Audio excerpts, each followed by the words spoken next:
জয় বাংলা, জয় বাংলা,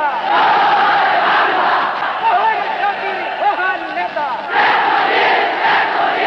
আমার নেতা, আমার নেতা,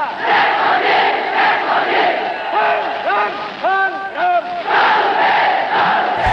জয় বাংলার ডানায় ভর করেই বঙ্গবন্ধু স্বাধীন বাংলাদেশ প্রতিষ্ঠার স্বপ্ন বাস্তবায়ন করেন। জয় বাংলার প্রকম্পিত ধ্বনিতেই আমরা পেয়েছি স্বাধীন দেশ, সার্বভৌম পতাকা। মুক্তিযুদ্ধের সময় সফল অপারেশন শেষে মুক্তিযোদ্ধারা হাতের অস্ত্র উঁচিয়ে চিৎকার করে উচ্চারণ করেন জয় বাংলা স্লোগান। এটা ছিল তখন রণহুঙ্কার এবং দেশপ্রেমের বহিঃপ্রকাশ। এই স্লোগান উচ্চারণ হতে শুনলে পাকিস্তানি সেনাদের বুক কাঁপত। এই স্লোগান দেওয়ার অপরাধে অনেককে ৭১-এর দিনগুলোতে হত্যাও করা হয়েছে। জয় বাংলা।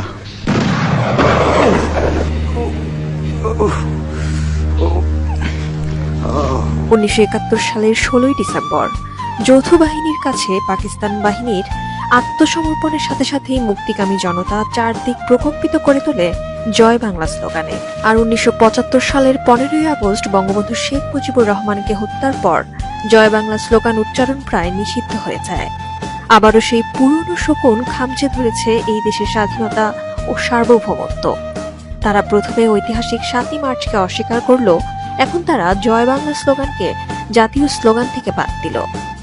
আওয়ামী লীগ এই স্লোগানকে মুক্তিযুদ্ধের সময় থেকে আপন করে নিয়েছে, অন্যরা কখনোই তা পারেনি।